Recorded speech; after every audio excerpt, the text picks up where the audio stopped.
everyone, I hope you are doing well. So this is Shivani Gupta and welcome to my channel Learn with Shini. आज हम लोग पढ़ेंगे class 9th की civics का chapter number 4 जो कि है इलेक्टोरल पॉलिटिक्स। इसके सिविक्स के जो भी 3 चैप्टर्स है वो मैंने करा दिए हैं, उसकी लिंक मैं नीचे डिस्क्रिप्शन बॉक्स में दे दूंगी। एंड यस, अगर अभी तक आप लोगों ने चैनल को सब्सक्राइब नहीं किया है, आप नए हैं चैनल पे, तुरंत चैनल को सब्सक्राइब कर दीजिए और जाके पुरानी हिस्ट्री की भी वीडियोज मैंने बनाई हुई है, मैंने इकोनॉमिक्स की भी वीडियोज बनाई हुई है क्लास 9 की, आप वहां से जाके देख सकते हैं। तो चलिए शुरू करते हैं चैप्टर नंबर 4। ये चैप्टर भी हम लोग बहुत ही इजी वे में पढ़ने वाले हैं, जैसे अदर चैप्टर में आपको पढ़ाती हूँ, बहुत ही इजी वे में आपको पूरा चैप्टर क्लियर हो जाएगा। The chapter is electoral politics. तो पढ़ना क्या है इस चैप्टर में, पहले ये समझेंगे। इसके पहले हम लोगों ने डेमोक्रेटिक गवर्नमेंट के बारे में पढ़ा था, डेमोक्रेसी के बारे में पढ़ा था। हमने पढ़ा था कि फीचर्स क्या क्या होते हैं। तो एक चीज निकल के आई थी कि डेमोक्रेटिक गवर्नमेंट में जो गवर्नमेंट बनाते हैं वो कौन होते हैं, वो लोगों के रिप्रेजेंटेटिव होते हैं। तो लोगों के रिप्रेजेंटेटिव कहाँ से आते हैं, उनको लोग जो होते हैं वो चुन के लेके जाते हैं, और ये चुनने का जो सिस्टम होता है, जो प्रोसेस होता है, इसी को हम लोग इलेक्शन बोलते हैं। ठीक है, लोग इसलिए चुनते हैं क्योंकि लोग मिलके गवर्नमेंट नहीं बना सकते ना, लोग खुद जाके इकट्ठे होके हर बार डिसीजन नहीं ले सकते, इसीलिए वो अपने रिप्रेजेंटेटिव भेजते हैं। तो इसी का सिस्टम जो है, इसी को हम इलेक्शन बोलते हैं। एंड इसी इलेक्शन के बारे में हम लोगों को पढ़ना है। इस चैप्टर में हम पूरी 3 चीजें पढ़ेंगे। पहली चीज पढ़ेंगे वाई इलेक्शन, इलेक्शन जरूरी क्यों है। दूसरा पढ़ेंगे कि हमारी कंट्री में ना इलेक्शन का प्रोसेस कैसे होता है, कैसे इलेक्शन कंडक्ट कराए जाते हैं। एंड द थर्ड थिंग हम लोग पढ़ने वाले हैं कि क्या हमारी कंट्री में जो इलेक्शंस होते हैं क्या ये डेमोक्रेटिक हैं कि डेमोक्रेटिक नहीं है। क्योंकि हमने लास्ट याद करिए चैप्टर में पढ़ा था कि चाइना, मैक्सिको, यहाँ पे सब इलेक्शंस तो होते हैं बट वो क्या है, वो अनडेमोक्रेटिक है, वो डेमोक्रेटिक नहीं है। तो ये सारा सब कुछ पढ़ेंगे हम लोग इलेक्शंस के बारे में। तो फर्स्ट टॉपिक से शुरुआत करते हैं। The first topic is why election, election जरूरी क्यों है। तो यहाँ पे एक इवेंट में बताती हूँ आपको। 1987 में क्या होता है, हरियाणा में असेंबली इलेक्शन होते हैं। ठीक है ना, 87 की असेंबली इलेक्शन होती है। वहां पे जो उस टाइम पे पार्टी रूल कर रही थी वो थी कांग्रेस, जो 1982 से वहां पे रूल कर रही थी। अब इलेक्शन का टाइम आता है तो अपोजिशन पार्टी के एक लीडर होते हैं, क्या नाम होता है उनका, नाम होता है चौधरी देवी लाल। चौधरी देवी लाल, उन्होंने एक तरह से मूवमेंट एक शुरुआत की और उस मूवमेंट का नाम क्या था, न्याय युद्ध। न्याय युद्ध, यहाँ पे उन्होंने इस मूवमेंट का नाम दिया और जाके इन्होंने एक नई पार्टी बना ली। पार्टी का नाम क्या था, पार्टी का नाम था लोकदल। और इसके अलावा इन्होंने बहुत सारी जो बड़ी बड़ी ओपोजिशन पार्टीज थी ना, उनके साथ जाके अलायंस बना लिया, उनको भी ज्वाइन कर लिया। तो इससे उन्होंने बेसिकली ये करना चाहते थे कि कांग्रेस के अगेंस्ट एक बड़ी पार्टी लाके वो खड़ी करना चाहते थे।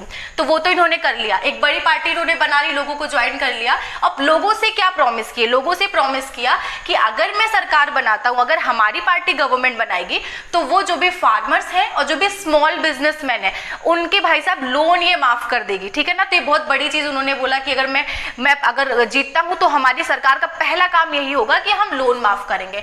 तो अब लोगों को तो ये चीज बहुत पसंद आई। लोग कांग्रेस से पूरी तरह से परेशान हो चुके थे उस टाइम पे, तो लोगों ने भर भर के वोट दिए लोकदल पार्टी को और भी जो भी इनके अलायंसेस थे। एंड फाइनली हरियाणा की अगर बात करें, वहां पे 90 सीट्स हैं एंड 96 में 76 सीट जो जीतती है वो अलायंस जीती है। मतलब लोकदल जिस भी पार्टी को ज्वाइन करा था वो सारे मिलके 76 सीट, और अकेले लोकदल को कितने सीट मिलते हैं, 60 सीट्स।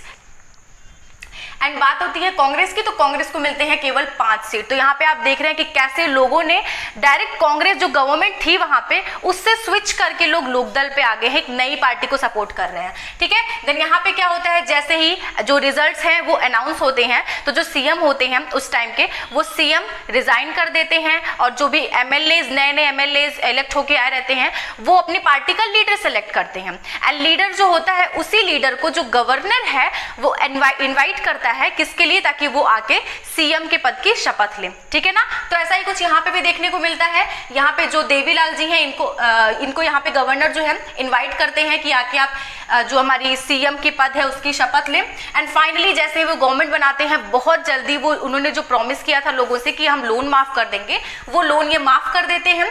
ठीक है ना, तो ये तो हो गया। लेकिन यहाँ पे एक शॉकिंग चीज है कि उसके 4 साल बाद, 5 साल बाद जो इलेक्शन होता है तो उसमें कौन सी पार्टी जीत के आती है, उसमें कांग्रेस जीत के आती है। अभी आप लोगों को लगेगा कि इतना शॉकिंग है कि पहले कांग्रेस थी, लोगों ने लोकदल को सपोर्ट किया, देन अगेन कांग्रेस आ गई। तो चीजें होती रहती हैं, अप्स एंड डाउन्स होते रहते हैं। लोगों के पास चॉइसेस हैं, एक चीज यहाँ पे देखिए, लोगों के पास चॉइसेस है कि वो एक पार्टी से दूसरी पार्टी पे स्विच कर सकते हैं, जब कुछ इंटरवल के बाद वो अपनी गवर्नमेंट को, सरकार को बदल सकते हैं। ठीक है, तो ये एक तरह से एक कहानी थी। अब हम लोग एक बेसिक अपना मेन पॉइंट पे आते हैं कि why do we need election, हमें इलेक्शन की जरूरत क्यों है। ठीक है, तो इसके लिए पहले आप लोग एक सिचुएशन, एक हाइपोथेटिकल सिचुएशन इमेजिन करिए कि सपोज ऐसा कोई डेमोक्रेसी है जहां पे इलेक्शन नहीं हो रहे हैं। ठीक है, आप जब इमेजिन करोगे तभी आप समझ पाओगे कि हाँ ये जरूरी क्यों है।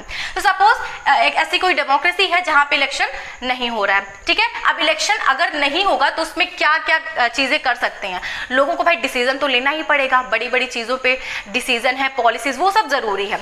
तो उस कंडीशन में क्या होगा, जो लोग होंगे वो आपस में इकट्ठे होंगे और बैठ के खुद डिसीजन लेंगे, आपस में डिस्कशन करके।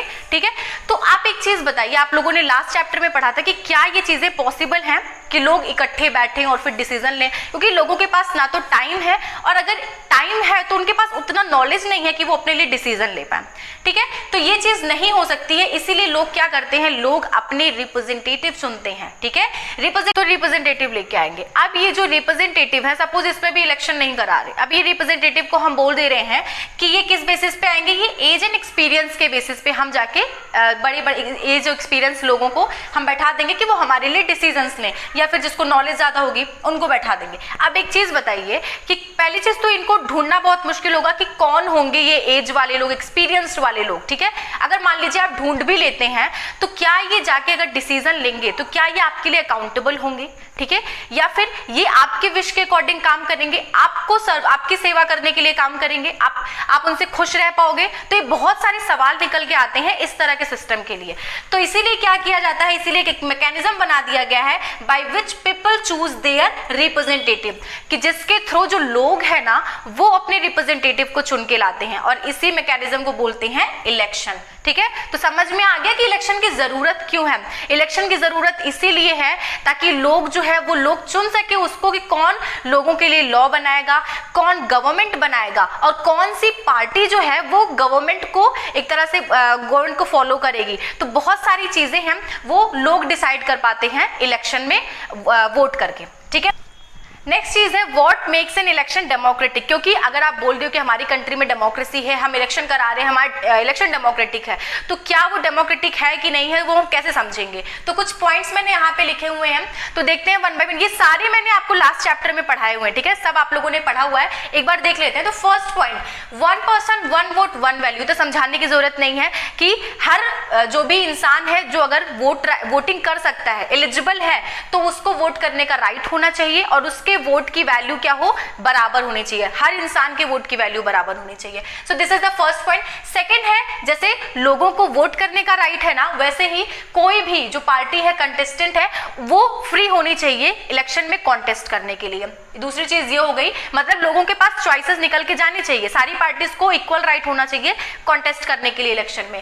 Third point, elections must be held regularly, मतलब अगर आप बोल रहे हो कि आपकी कंट्री में डेमोक्रेटिक इलेक्शन हो रहा है तो आपको ये होना चाहिए कि कुछ टाइम पे, कुछ साल पे इलेक्शन जो है वो कंडक्ट कराए जाने चाहिए। This is the third point. Now fourth point, election जो हो, जो भी इलेक्शन कराया जाए वो फ्री एंड फेयर हो, मतलब जिसको लोग चुनना चाहे, उसको जिसको लोग चाहते हैं कि वो हमारे लिए सरकार बनाए, उसके लिए लोग वोट कर सकें। This is the very important thing कि लोग अपने हिसाब से अपने रिप्रेजेंटेटिव के लिए वोट कर पाए।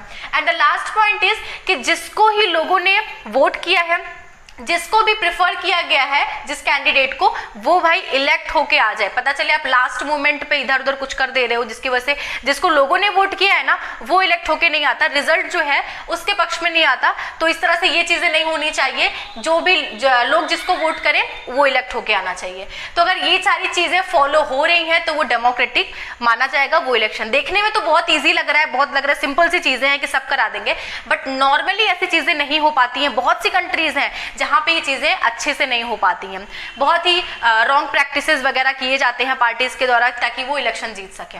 Now next point is it good to have political competition, मतलब हम बोल रहे हैं कि डेमोक्रेटिक गवर्नमेंट है, वहां पे हमें इलेक्शन जो है वो कराना पड़ेगा। इसका मतलब लोगों के बीच में कंपटीशन होगा। कंपटीशन कौन कौन से लेवल पे होगा?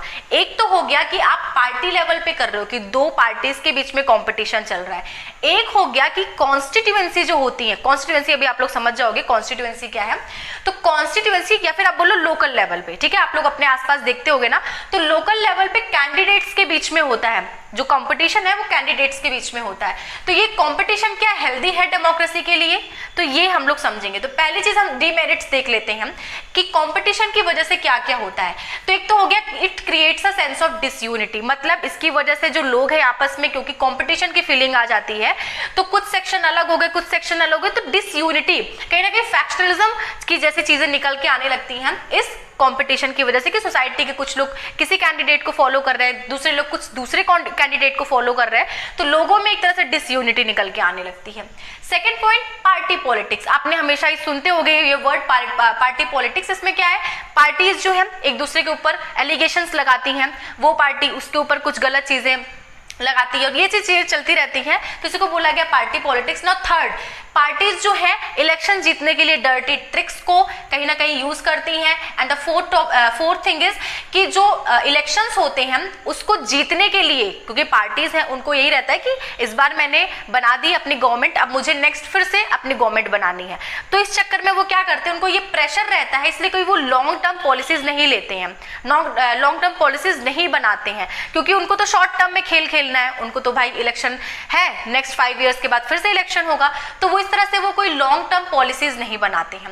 एंड द लास्ट पॉइंट कि इस अनहेल्दी कंपटीशन की वजह से, कि बड़े बड़े लोग जो हैं वो कंपटीशन में बहुत पैसे लगा देते हैं, अभी हम लोग पढ़ेंगे आगे सब, तो इस तरह की अनहेल्दी जो कंपटीशन होती है, तो इसकी वजह से जो लोग होते हैं, जो आना चाहते हैं, जो जनता की सेवा करना चाहते हैं, वो कहीं ना कहीं आगे निकल के नहीं आते हैं, वो इस जो पॉलिटिक्स है इस एरिया में नहीं आते हैं। बात निकल के आती है कि इतनी सारी डिमेरिट्स होने के बाद भी हमारे जो लीडर्स थे, जो कॉन्स्टिट्यूशन मेकर्स थे, उन्होंने इस सिस्टम को अडॉप्ट क्यों किया, क्यों इन्होंने इस पॉलिसी को अपनाया, तो ये भाई इसलिए अपनाया क्योंकि ये जो चीज़ है ना, ये लॉन्ग रन के लिए बहुत अच्छी है। कैसे अच्छी है समझेंगे हम लोग। तो यहाँ पे अगेन आप लोग जस्ट इमेजिन करिए कि एक वर्ल्ड है, एक आइडियल वर्ल्ड है, जहाँ पे जो पॉलिटिकल लीडर्स हैं बहुत अच्छे हैं, वो अपनी जनता की सेवा करना चाहते हैं, सब कुछ अच्छा है, ठीक है, आइडियल वर्ल्ड की बात करती हूँ मैं। तो ये वहाँ पे इलेक्शन की जरूरत नहीं पड़ेगी, ठीक है, क्योंकि लीडर्स जो है वो सेवा करना चाहते हैं, ऐसा कुछ वहाँ पे प्रॉब्लम नहीं फेस करनी पड़ेगी।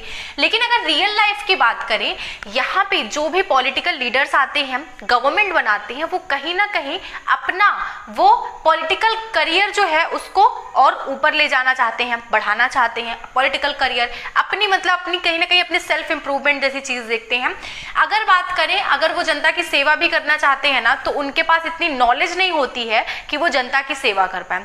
कभी कभी तो ऐसा होता है कि वो सेवा करते हैं लेकिन जो लोग हैं उसको पसंद नहीं करते हैं, एंड नेक्स्ट बाद में लोग उनको चेंज कर देते हैं, ठीक है। तो ये जैसी चीजें होती हैं। तो अब इस प्रॉब्लम को टैकल करने के लिए क्या कर सकते हैं, तो इसको दो चीज कर सकते हैं, या तो हम ये जो लीडर्स हैं इनकी नॉलेज को इम्प्रूव करें, ठीक है, इनकी नॉलेज को बढ़ाएं कि जनता भाई क्या चाहती है, कैसे जनता की सेवा करनी है, ये कर सकते हैं।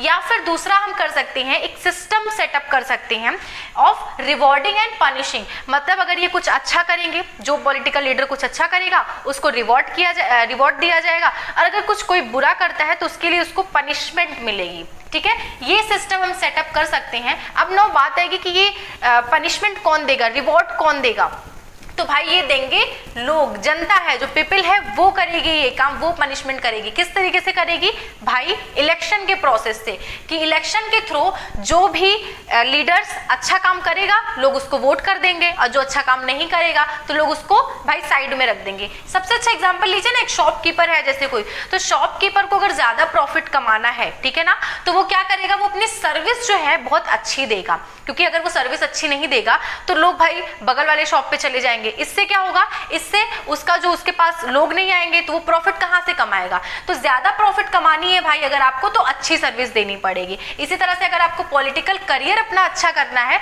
तो जनता की सेवा करनी पड़ेगी, तभी जनता आपके लिए वोट करेगी। सो नेक्स्ट टॉपिक है हमारा कि what is our system of election. हमारी कंट्री में इलेक्शन का क्या सिस्टम है, इसको बहुत ही हम लोग कॉम्प्रिहेंसिवली समझेंगे, हर एस्पेक्ट से लेके समझेंगे। तो देखिए, इलेक्शन की अगर बात करें तो हमारे यहाँ पे लोकसभा इलेक्शन होती है, जिससे कौन चुन के आता है, उससे पीएम इलेक्ट होके आते हैं, एंड विधानसभा का इलेक्शन होता है जिससे सीएम इलेक्ट होके आते हैं, ठीक है। और ये इलेक्शन जो होते हैं हर 5 साल पे होते हैं, हर 5 साल पे इनको कराया जाता है। और ये सारे, अगर लोकसभा इलेक्शन की बात करें तो हर एक टाइम पे हर जगह होती है, ऐसा नहीं है कि अलग अलग टाइम पे होती है। लोकसभा इलेक्शन सारे कॉन्स्टिट्यूएंसीज में एक जगह पे होती है, और इसी को हम बोलते हैं जनरल इलेक्शन। मतलब ऐसे इलेक्शन जो हर जगह एक टाइम पे हो उसको बोलेंगे जनरल इलेक्शन। लेकिन एक टर्म आता है by election. What is by election? By election में क्या होता है कि अगर किसी एक पर्टिकुलर कॉन्स्टिट्यूएंसी में जो कैंडिडेट था उसकी डेथ हो गई, या फिर जो वहाँ का जो लीडर था, जो वो जिस वहाँ पे रूल कर रहा था बेसिकली, अगर उसकी डेथ हो जाती है, उसने रिजाइन कर दिया है, तो उस कंडीशन में वहाँ पे उस पर्टिकुलर कॉन्स्टिट्यूएंसी के लिए इलेक्शन होता है, जिसको हम लोग बोलते हैं बाय इलेक्शन। ठीक है, अब ना कोई कॉन्स्टिट्यूएंसी वर्ड क्या है, आ रहा है ना कॉन्स्टिट्यूएंसी, तो उसको समझते हैं।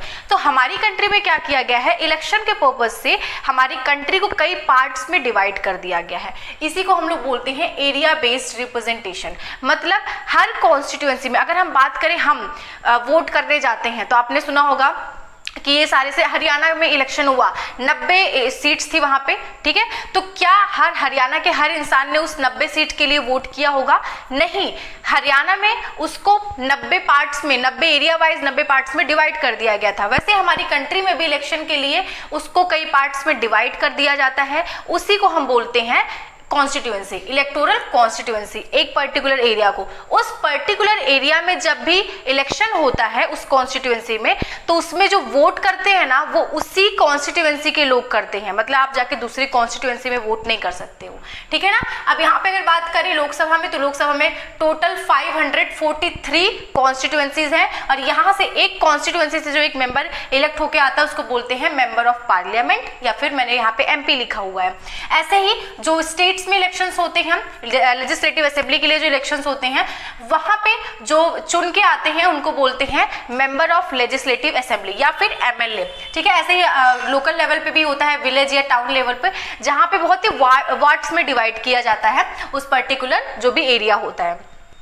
अब ये मैंने यहाँ पे सीट्स लिखा है, देखिए सीट्स लिखा है। ये सीट्स क्या है, इन्हीं कॉन्स्टिट्यूएंसीज को ना सीट्स बोलते हैं। जैसे आपने देखा था हरियाणा में 90 सीट, मतलब 90 कॉन्स्टिट्यूएंसी है। अब उसमें से हरियाणा में जो लोकदल था उसको 60 सीट्स मिली थी। इसका मतलब उसने 60 कॉन्स्टिट्यूएंसी में उसकी पार्टी जीती थी। ठीक है ना। आई होप ये क्लियर हो गया हो आपको कॉन्स्टिट्यूएंसीज क्या है, सीट्स क्या है। इनफैक्ट MP MLA आप लोगों को बहुत कंफ्यूजन होता है। MP जो है मेंबर ऑफ पार्लियामेंट है, MLA जो है वो member of legislative. Now next is reserve constituencies. Reserve constituencies क्या है, जो हमारे कॉन्स्टिट्यूशन मेकर्स थे उन्होंने देखा कि हमारे जो सोसाइटी है यहाँ पे बहुत से लोग हैं जो जिनके पास उतने रिसोर्सेज नहीं है, वो बहुत एजुकेटेड नहीं है, बहुत आगे नहीं है, तो उनके लिए ये तो प्रॉब्लम हो जाएगी कि वो इलेक्शन में आके खड़े नहीं हो सकते, वो कॉन्टेस्ट नहीं कर सकते इलेक्शन के लिए। तो इस कंडीशन में क्या करा उन्होंने ऐसे लोगों के लिए ना सीट्स रिजर्व कर दी, कॉन्स्टिट्यूएंसीज रिजर्व कर दी। इसमें मेनली नाम आता है SC एंड ST कम्युनिटी का। SC के लिए अगर बात करें तो लोकसभा में 84 सीट एंड ST के लिए 47 सीट। मतलब अगर कोई भी कॉन्स्टिट्यूएंसी SC को अलॉट कर दी गई तो वहां से अब केवल जो कैंडिडेट खड़े होंगे वो SC कैंडिडेट ही होंगे, SC कास्ट से ही बिलोंग करेंगे। मतलब कोई भी जीतेगा रहेगा तो वो SC ही।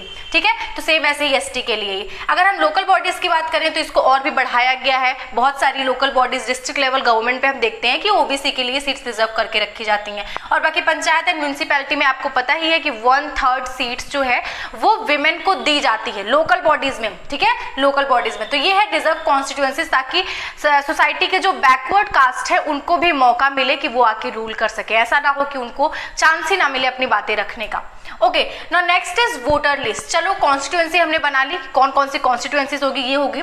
नाउ वोटर लिस्ट की वोट कौन करेगा, तो आपको तो पता है कि जो 18 ईयर्स से एबव होते हैं वोट करते हैं, तो इनकी ना एक लिस्ट निकल के आती है। ठीक है, इसी को हम लोग बोलते हैं वोटर्स लिस्ट या फिर इलेक्टोरल रोल।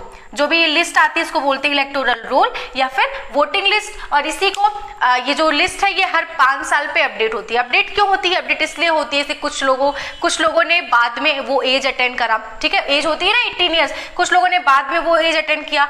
कुछ लोग क्या हुआ, एक प्लेस से दूसरे प्लेस पे चले गए तो उनका नाम इस प्लेस से हटा के दूसरे प्लेस पे जोड़ा जाता है। और अगर कुछ लोगों की डेथ हो जाती है, ठीक है, तो उनका नाम हटा दिया जाता है। So this kind of thing update बहुत जरूरी है। अगर आप वोटर लिस्ट की बात करें तो हर 5 साल पे ये लिस्ट अपडेट होती रहती है। अभी रिसेंटली एक सिस्टम आया है एपिक। एपिक क्या है? एपिक है इलेक्शन फोटो आइडेंटिटी कार्ड। मतलब जो भी वोटर लिस्ट में होंगे ना, इनको ये कार्ड दिया जाएगा और ये कार्ड लेके ही ये जाके अपना वोट जाके दे के आएंगे। तो ये कार्ड होना जरूरी है, हालांकि कंपलसरी अभी तक नहीं किया गया है, लेकिन ये कार्ड जरूरी है। इससे क्या होता है कि आप जाके बोलते हो कि हाँ देखो मैं ही वोट वोट करने आओ, ये कोई फ्रॉड नहीं है, क्योंकि फ्रॉड बहुत होता है।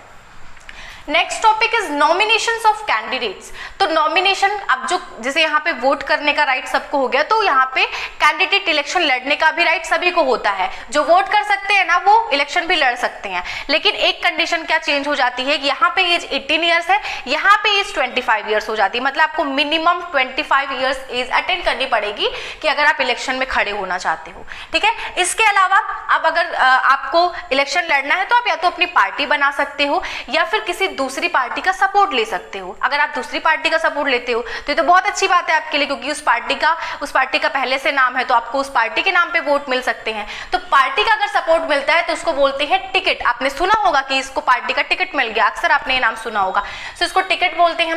अगर आप पार्टी बना लिया, सपोर्ट मिल गया, उसके बाद आपको एक नॉमिनेशन फॉर्म भरना पड़ता है, कुछ मनी देना पड़ता है एज अ सिक्योरिटी डिपॉजिट, ठीक है। उसको देने के बाद अभी रिसेंटली सुप्रीम कोर्ट ने एक नया सिस्टम चलाया है कि इसमें क्या करना होता है, हर कैंडिडेट को अपनी जो भी सीरियस क्रिमिनल ऑफेंसेस होते हैं उसको बताना पड़ता है, और साथ में उसको अपनी और अपनी फैमिली की जो भी एसेट्स हैं, लायबिलिटीज हैं, उसको बतानी होती हैं। एंड द लास्ट वन, उसको अपनी एजुकेशनल क्वालिफिकेशंस बतानी होती है।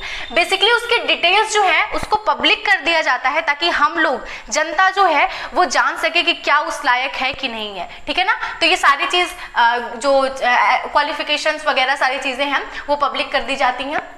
नो नेक्स्ट, अब आगे पता चल गया कौन इलेक्शन लड़ेगा। अब बात आती है इलेक्शन कैंपेन। तो अनाउंसमेंट हो गया इलेक्शन का, उसके बाद क्या करते हैं, जो पार्टीज होती हैं, कैंडिडेट्स होते हैं, वो बहुत कैंपेनिंग करने शुरू कर देते हैं। उनके अपने अपने वो डिस्कशन, मीटिंग, रैलीज वगैरह आपने सुनी होगी, तो वो निकलते हैं। उससे करना क्या चाहते हैं, बेसिकली वो लोगों का ध्यान ना, अटेंशन अपनी तरफ ड्रैग करना चाहते हैं और ऐसे इश्यूज पे लेके जाना चाहते हैं जिससे उनको ज्यादा से ज्यादा वोट मिल सके, ठीक है। तो इस तरह से कुछ कहीं ना कहीं वो करते हैं और वोट पाने की कोशिश करते हैं। जैसे कुछ स्लोगन्स यहाँ पे दिए हुए हैं। लोकसभा इलेक्शन हुआ था 1971 में, वहां पे इंदिरा गांधी जी की गवर्नमेंट जो थी उन्होंने गरीबी हटाओ का स्लोगन दिया था, ठीक है, जिसकी वजह से वो कहीं ना कहीं गरीबी पे अपना सबका लोगों का अटेंशन लेके जा रहे थे। ऐसे ही 1977 में जनता पार्टी आई, उन्होंने सेव डेमोक्रेसी का स्लोगन दिया था, क्योंकि इससे पहले इमरजेंसी आई थी। उन्होंने बोला कि इमरजेंसी के टाइम पे जो भी उथल पुथल हुई थी हम उसको क्या कर देंगे, फिक्स कर देंगे, सब कुछ अच्छा कर देंगे, इन्होंने दिया। उसके बाद अगर हम बात करें, बंगाल में असेंबली इलेक्शन हुआ था, उसमें लेफ्ट फ्रंट ने 1977 में स्लोगन दिया था, land to the tiller. And the last one, Andhra Pradesh में जब इलेक्शन हुआ था 1983 में, तो वहां पे तेलुगु देशम पार्टी के जो लीडर थे एनटी रामा राव, उन्होंने दिया था स्लोगन कि protect the self respect of Telugu, उन्होंने ये स्लोगन दिया था, ठीक है। तो ये सारे स्लोगन है कहीं ना कहीं लोगों का अटेंशन ड्रैग करने की कोशिश करते हैं। अब बात करें अगर कैंडिडेट्स की, तो क्या वो इलेक्शन लड़ने में कुछ भी करने के लिए फ्री है? हाँ, एक लेवल तक वो फ्री है, वो जो चाहे कर सकते हैं, कैंपेनिंग एंड ऑल जो भी चाहे, लेकिन कुछ लिमिटेशंस होती हैं। लिमिटेशंस क्या होती हैं कि वो लोगों को डरा धमका के वोट नहीं ले सकते हैं, वो रिलीजन के बेसिस पे वोट नहीं ले सकते हैं, वो उसके लिए बहुत ज्यादा पैसे नहीं खर्च कर सकते हैं कि आप बहुत कैंपेनिंग कर रहे हो, बहुत पैसे खर्च कर रहे हो, वो नहीं कर सकते हो। और इसके अलावा वो गवर्नमेंट के जो रिसोर्सेज होती हैं, गवर्नमेंट का पैसा होता है ना, उसको वो यूज नहीं कर सकते हैं। तो ये कुछ लिमिटेशंस होती हैं। इसके अलावा कुछ कोड ऑफ कंडक्ट भी है जो हर कैंडिडेट को फॉलो करने होते हैं। तो यहाँ मैंने लिखा हुआ है फर्स्ट कि कैंपेनिंग के लिए, रैली के लिए जो करना चाह रहे हैं, वो किसी कोई रिलीजियस प्लेस का यूज नहीं कर सकते हैं जहाँ पे लोग पूजा करते हैं, जो बहुत ही फेमस प्लेस है, तो उसको कहीं ना कहीं निशाना बना के वो यूज नहीं कर सकते हैं। सेकंड क्या है कि वो गवर्नमेंट की जो रिसोर्सेज हैं, गवर्नमेंट व्हीकल्स, गवर्नमेंट ऑफिशियल्स, इनका यूज नहीं कर सकते हैं अपने पर्पस के लिए, अपने इलेक्शन जीतने के पर्पस के लिए, ठीक है। क्योंकि हमेशा देखते हैं कि जो रूलिंग पार्टी है वो क्योंकि रूल कर रही है तो सब उसके अंडर में होता है, तो कहीं ना कहीं वो यूज करने की कोशिश करती है। तो ये कोड ऑफ कंडक्ट में दिया हुआ है कि आप यूज नहीं कर सकते हो। थर्ड क्या हुआ है कि अनाउंसमेंट जब हो जाती है इलेक्शन की, उसके बाद जो कोई भी मिनिस्टर है, एमएलए है, एमपी है, वो कोई भी बड़ा प्रोजेक्ट डिक्लेयर नहीं कर सकता है, अनाउंस नहीं कर सकता है, ठीक है, कि आप वोट बैंक के लिए बड़े प्रोजेक्ट को अनाउंस कर दे रहे हो। सो ये चीजें नहीं कर सकते हैं ना। लास्ट है कि चलो भाई सब कुछ तैयारियां हो गई, अब वोट डालने का दिन आता है, पोलिंग डे। तो पोलिंग डे में क्या होता है, उसको बेसिकली बोलते हैं इलेक्शन डे। ठीक है। इलेक्शन डे के दिन सब लोग निकल के जाते हैं वोट करने के लिए। वोट करने के लिए कहाँ जाते हैं? वोट करने के लिए बेसिकली सब लोग पोलिंग बूथ के जाते हैं, अपने पास का जो भी पोलिंग बूथ होता है, नॉर्मली स्कूल्स वगैरह में होता है पोलिंग बूथ, यहाँ पे जो वोट करने जाते हैं तो जो कैंडिडेट्स होते हैं उनके एजेंट यहाँ पे प्रेजेंट होते हैं, ठीक है, क्योंकि एजेंट देखते हैं कि ये जो इलेक्शन है वो फ्री एंड फेयर मैनर में हो रहा है कि नहीं हो रहा है, ठीक है। तो इस तरह से यहाँ पे कैंडिडेट्स भी प्रेजेंट होते हैं। पहले वो जो वोटिंग करने का सिस्टम था वो बैलेट पेपर से होता था। एक पेपर होता था, उसमें सारी कैंडिडेट्स के जो भी सिंबल्स होते थे वो मेंशन होते थे, तो उसके बगल में उनको स्टैंप लगाना होता था जो भी वोट करने जा रहा है, जिसको वो वोट करना चाह रहा है, ठीक है। तो पहले ये सिस्टम था। अभी क्या हो गया? अभी ईवीएम आ गया है, इलेक्ट्रॉनिक वोटिंग मशीन। इसमें क्या है? इसमें एक मशीन होती है और सारे कैंडिडेट जो भी उनको अलॉट किया जाता है इलेक्शन कमीशन की तरफ से, उनके सिंबल्स वगैरह सब कुछ मेंशन होते हैं और बगल में एक बटन दिया होता है, तो जिसको भी आप वोट करना चाहते हो उसके बटन को प्रेस कर सकते हो एंड आपका जो वोट है वो रिकॉर्ड हो जाएगा, ठीक है। तो इस तरह से कहीं ना कहीं सिस्टम जो है चेंज हो गया, डिजिटल हो गया है। तो जैसे इलेक्शन खत्म हो जाता है, सारे लोगों ने वोट कर दिया, अब जो ईवीएम है वो किसी सिक्योर प्लेस पे भेज दिया जाता है और वहां पे उसको रख दिया जाता है। फिर एक फिक्स डे पे सारे ईवीएम जो है वो ओपन किए जाते हैं, सारे जो भी वोट्स हैं वो काउंट किए जाते हैं। इस टाइम पे भी, जिस दिन वोट की काउंटिंग होती है उस टाइम पे भी सारे एजेंट जो होते हैं कैंडिडेट्स के वो प्रेजेंट होते हैं, ठीक है, क्योंकि वहां पे भी वो देखना चाहते हैं कि कहीं माल प्रैक्टिसेस करके वोट की हेरा फेरी तो नहीं कर रहा है कोई दूसरा कैंडिडेट। तो इस तरह के सिस्टम हमारी कंट्री में है। तो एजेंट्स जो है वो प्रेजेंट होते हैं एंड फाइनली जो रिजल्ट है वो डिक्लेयर होता है एंड जो पीएम सीएम जो भी कैंडिडेट है पता चल जाता है कि कौन रूल में आएगा। Okay, so now the third topic is कि जो हमारी कंट्री में इलेक्शन होता है क्या वो डेमोक्रेटिक है कि अनडेमोक्रेटिक है। So what makes elections in India democratic? तो कैसे हम समझेंगे कि हमारे यहाँ जो इलेक्शंस हो रहे हैं वो डेमोक्रेटिक हैं? तो कई तरीके हैं समझने के लिए, क्योंकि आपको पता है कि इलेक्शंस में बहुत सारी माल प्रैक्टिसेस की जाती हैं। जैसे वोटर लिस्ट की बात करें तो वोटर लिस्ट में गलत नाम आ जाते हैं या फिर जो एलिजिबल होते हैं उनका नाम ही नहीं आता है, रॉन्ग लोगों के नाम आ जाते हैं और वोट के लिए जो कैंडिडेट्स होते हैं बहुत सारा पैसा खर्च कर देते हैं। तो बहुत सारी माल प्रैक्टिसेस होती हैं जिससे हम नहीं बोल सकते कि वो डेमोक्रेटिक इलेक्शन है। तो हमारी कंट्री में कुछ पॉइंट से हम समझेंगे कि हमारे यहाँ जो इलेक्शन है वो डेमोक्रेटिक है। तो फर्स्ट पॉइंट जैसे हम लेते हैं independent election commission. Now what is this? ये जो है ये एक बॉडी है जो क्या करती है? इलेक्शंस को कंडक्ट कराती है हमारी कंट्री में। कौन सी बॉडी है? Election commission. इसके आगे एक वर्ड जुड़ा हुआ है इंडिपेंडेंट, दैट मीन्स ये क्या है? इंडिपेंडेंट है। जैसे हमारे यहाँ जुडिशरी है इंडिपेंडेंट है, वैसे ही ये भी जो इलेक्शन कमीशन है ये भी सारे जो भी गवर्नमेंट के प्रेशर वगैरह सबसे इंडिपेंडेंट है। ये सारे डिसीजंस अपने खुद ले सकती है, राइट? ओके, तो अब बात करें जो चीफ इलेक्शन कमिश्नर होते हैं इनको अपॉइंट करते हैं हमारी कंट्री के प्रेसिडेंट, बट अपॉइंट होने के बाद ये उनको आंसरेबल नहीं होते हैं। दैट मीन्स इनका जो डिसीजन होगा वो खुद का होगा। इनको ना तो गवर्नमेंट के प्रेशर में काम करना है ना तो प्रेसिडेंट के प्रेशर में काम करना है।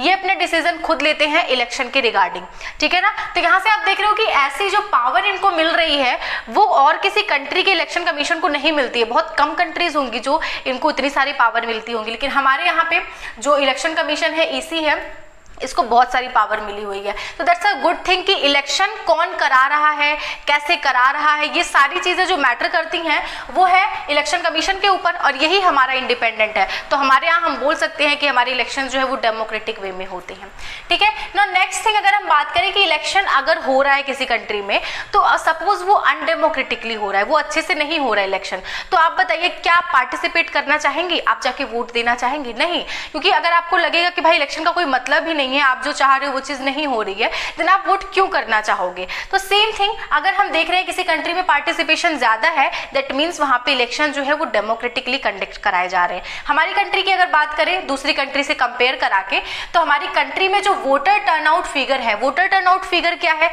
मतलब एलिजिबल वोटर्स जो है उसमें से कितना परसेंट वोट कर रहे हैं, ठीक है? एलिजिबल वोटर में से कितना परसेंट वोट कर रहे हैं उन्हीं को बोलते हैं वोटर टर्नआउट फिगर। तो हमारी कंट्री में ये कुछ लास्ट 50 ईयर से 50 सालों से बढ़ रहा है और अदर कंट्री जैसे यूरोप है, नॉर्थ अमेरिका, वहां पे ये सारा जो डेटा है, जो वोटर्स हैं वो घट रहे हैं। मतलब हमारे यहाँ पार्टिसिपेशन ज्यादा बढ़ रहा है, वोटर्स ज्यादा आ रहे हैं। उसके अलावा हमारे यहाँ जो पुअर हैं, इलिटरेट लोग हैं, वो बढ़ चढ़ के वोटिंग में पार्टिसिपेट करते हैं। अदर कंट्रीज में जैसे यूएस की बात करें वहां पे जो बड़े लोग हैं वो वोट करते हैं, छोटे लोग बहुत कम वोट करते हैं, poor poor, illiterate, backward caste के लोग, ठीक है ना। उसके अलावा हमारी कंट्री में लोग जो है उनकी सोच ये है कि अगर हम वोट करेंगे इसके थ्रू हम गवर्नमेंट को प्रेशराइज कर सकते हैं। वो ऐसा सोचते हैं कि गवर्नमेंट को प्रेशराइज कर सकते हैं इसलिए हमें वोट देना चाहिए। तो ये थिंकिंग हमारे यहाँ पे है। और हमारे यहाँ लास्ट कुछ सालों से जो लोगों का इंटरेस्ट है वो पॉलिटिक्स में, वोटिंग में, इस सब में ज्यादा बहुत ही बढ़ चढ़ के लोग पार्टिसिपेट कर रहे हैं। So that's a good thing कि लोगों का पार्टिसिपेशन बहुत है, जिसका ये प्रूव करता है कि लोगों को लग रहा है कि हाँ, लोगों को पता है कि इलेक्शन जो है वो डेमोक्रेटिकली कंडक्ट कराए जा रहे हैं ना। द लास्ट वन, अगर हम बात करें इलेक्शंस हो गए तो उसको जो भी रिजल्ट्स आ रहे हैं क्या उसको एक्सेप्ट कर रहे हैं, तो एक्सेप्टेंस ऑफ इलेक्शंस आउटकम। तो यहाँ पे पहली चीज मैंने लिखी है कि अगर जो इलेक्शन का आउटकम है लोग तभी एक्सेप्ट करेंगे जब उनको लगेगा कि ये सही से इलेक्शन हो रहा है। तो पहली चीज यहाँ पे प्रूफ मिलता है जो रूलिंग पार्टी है वो हमेशा क्या करती कुछ टाइम से लूज करती आ रही है। दैट मीन्स कि जो रूल कर रही है पार्टी, जो रूल कर रही है गवर्नमेंट, वो अगले इलेक्शन में हार जाती है। इसका मतलब कि वो रूल करके प्रेशराइज नहीं कर सकती है वोटर्स को कि हमको वोट दो। दूसरी चीज, अगर हम देखें अदर कंट्रीज में से यूएस वगैरह में तो बहुत कम चांस होती है कि जो वहां पे रूल कर रही है पार्टी उसका हारना। हमारे यहाँ पे ऐसा नहीं है। तो that's a positive point for our country. ना सेकेंड, हमारे यहाँ पे हम देखते हैं कि जो इलेक्शन में ज्यादा पैसे खर्च करती हैं पार्टीज ना, उनके ज्यादा चांस होते हैं इलेक्शन हारने के, ठीक है, क्योंकि जनता को दिखता है सब कुछ, जनता भी सब कुछ अवेयर है सारी चीजों से, तो उनके इलेक्शन जीतने के चांसेस कम होते हैं। एंड उसके अलावा थर्ड वन कि जो रिजल्ट हैं वो अदर पार्टीज जो ऑपोजिशन में होती है उसका रिजल्ट एक्सेप्ट करती है। जैसे सपोज ए पार्टी बी पार्टी, दो पार्टी इलेक्शन लड़ रहे हैं, तो ए जीत के आई तो बी ने उसको एक्सेप्ट कर लिया। तो कुछ बहुत कम केसेस होते हैं जहां पे कुछ प्रॉब्लम होती है, अदरवाइज एक्सेप्टेंस हो जाती है।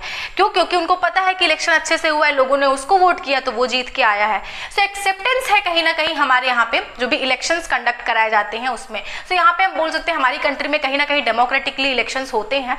लेकिन अगर हम बात करें चैलेंजेस की, कुछ चैलेंजेस होते हैं। देखिए सारी चीजें अच्छी नहीं हो सकती, कुछ चैलेंजेस होते हैं। तो चैलेंजेस यहाँ पे क्या हो सकते हैं? तो एक चैलेंज हो सकता है कि जो बड़ी बड़ी पार्टीज होती हैं वो भले ही इलेक्शन ना जीते लेकिन उनको कुछ ना कुछ एडवांटेजेस मिल जाते हैं in compare to that small candidates, ठीक है ना। तो कुछ इनको एडवांटेजेस मिल जाते हैं। दूसरी चीज, जो भी पार्टीज होती हैं कभी हम देखते हैं कि वो अपने फैमिली के लोगों को टिकट्स देती हैं, मतलब दूसरे लोगों को चांस ही नहीं मिलता है, फैमिली को ही टिकट्स मिल रहे हैं, फैमिली को ही बढ़ाए जा रहे हैं, इस फील्ड में लाए जा रहे हैं। तो दैट्स अ रॉन्ग थिंग, ये एक चीज है। और एक चीज है कि हमारे यहाँ पे जो पार्टीज है ना, सबकी आइडियोलॉजी एक तरह से एक होती जा रही है कि हमारे पास अब चॉइसेस ही नहीं है, क्योंकि सब एक जैसे ही दिख रहे हैं, तो हम किसको जाके दूसरे को वोट कर सकते हैं। सब एक तरह की आइडियोलॉजी फॉलो कर रहे हैं। एंड द लास्ट वन की जो छोटे छोटे से कैंडिडेट्स होते हैं जिनको कोई बड़ी पार्टी का सपोर्ट नहीं होता, उनको उतना फायदा नहीं मिलता है। बड़े बड़े क्रिमिनल जो है इन छोटे लोगों को हटा देते हैं अपने पावर की वजह से। तो बड़े बड़े क्रिमिनल कहीं ना कहीं इन छोटे लोगों को जो अच्छा काम कर सकते हैं उनको साइड में कर देते हैं। So these are the challenges for free and fair election हमारी कंट्री में, जो कि है। हालांकि ये चैलेंजेस उतने नहीं है कि आप किसी इलेक्शन में अगर सपोर्ट है, पब्लिक का सपोर्ट है, तो आप उसको साइड में करके इलेक्शन जीत सकते हो। But still these challenges exist in our country, in our system, in our electoral system. Okay, so this is it for your chapter. हमारे चैप्टर को थोड़ा आई नो थोड़ा वीडियो लंबा हो गया है क्योंकि चैप्टर थोड़ा सा लंबा था, बट स्टिल मैंने हर एक पॉइंट को अच्छे से एक्सप्लेन किया है। अगर आपको वीडियो पसंद आई है देन चैनल को सब्सक्राइब करिएगा, जो भी नए हैं जिन्होंने अभी तक चैनल को सब्सक्राइब नहीं किया है, और अपने दोस्तों के साथ शेयर जरूर करिएगा, बिकॉज मैं यहाँ पे अच्छे से एक्सप्लेन कर रही हूँ तो सबको पहुंचना चाहिए चीजें। तो शेयर जरूर करिएगा, चैनल को सब्सक्राइब करिएगा एंड वीडियो को लाइक करिएगा। आप मुझे इंस्टाग्राम पे फॉलो कर सकते हैं, मैंने इंस्टाग्राम की लिंक जो है नीचे दी हुई है, वहां पे मैं नोट्स वगैरह और भी फैक्ट्स वगैरह की वीडियो मैं वहां पे अपलोड करती हूँ, आप मुझे वहां पे फॉलो कर सकते हो। और आपके क्लास की अदर वीडियोस भी मैंने मेरे चैनल पे अपलोड करी, आप वहां से जाके देख सकते हो। Okay, so thanks for watching, have a good day, bye.